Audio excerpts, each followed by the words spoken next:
Hey guys, I'm Roxanne Avalon, and today we're going to be taking a look at the terribly camouflaged BMW i8 concept car as well as the Honda CUV. We're going to be saying a tearful farewell to the Lamborghini Gallardo and Jaguar CX-75. And then we're going to be shifting gears and taking an in-depth look at why concept cars almost never make it into production. Bummer. Too bad for all of those awesome concept cars we saw at the LA Auto Show, I guess. Stick around, this is Inside Cars.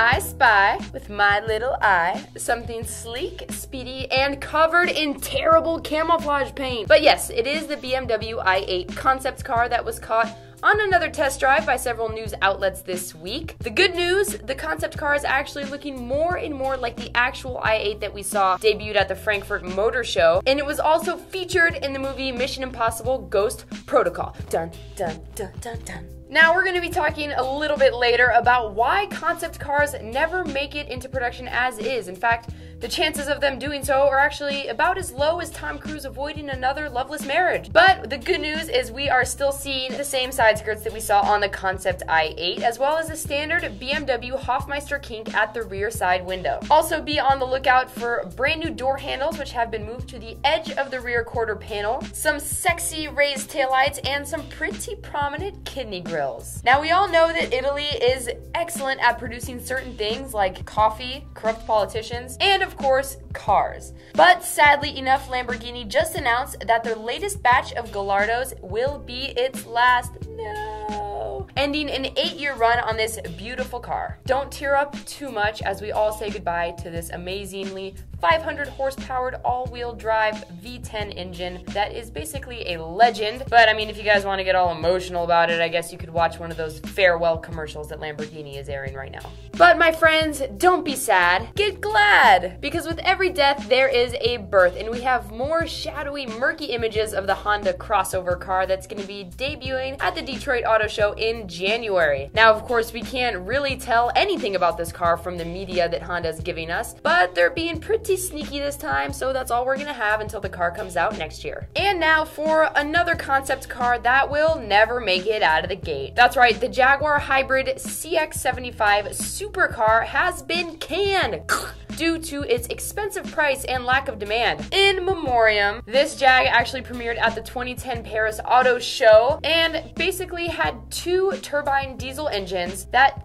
pretty much looked like jetpacks that were actually supposed to power the car when the four-wheel mounted electric motors ran out of juice. Everyone scoffed at this car, but Jaguar teamed up with Williams F1 to develop the car, which would actually go from 0 to 60 in less than 3 seconds, topping out at 200 miles per hour. Ooh, sounds too good to be true. And while doing all of this, only emitting 99 grams of CO2, which is pretty much the same as a Toyota Prius. Way to be green, guys. And yeah, it was too good to be true because nobody will ever actually get to see this beautiful car. Global brand director Adrian Hallmark told British journalists that the decision to bail on the car simply broke his little heart. But the $1.6 million car simply just would not have sold enough to justify its production. A moment of silence, please. So basically, it's not really been a great week for concept cars. Actually, it's not been a great century for concept cars. They barely ever make it into production, and when they do,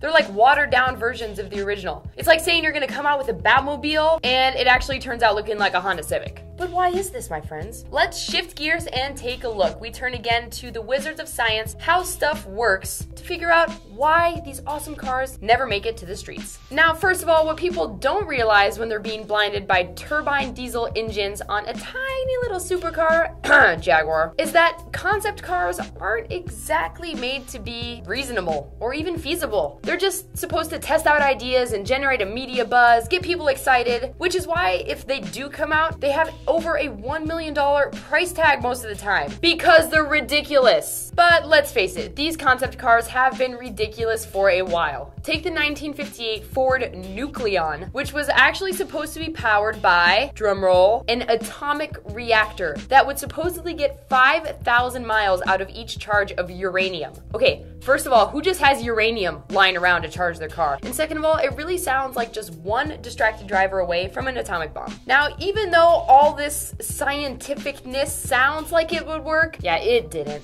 Not even at the concept stage. Which brings us to an entirely different problem with concept cars. They're not actually made to be functional. Yeah, they're put on display so far away from spectators that people can't actually poke around and see what's powering it, because if they could, then they would know that they wouldn't even be able to drive it out of the convention center. Now, these cars are important tools in the slow process of technological and automotive innovation, and they're shiny and pretty to look at in the auto shows.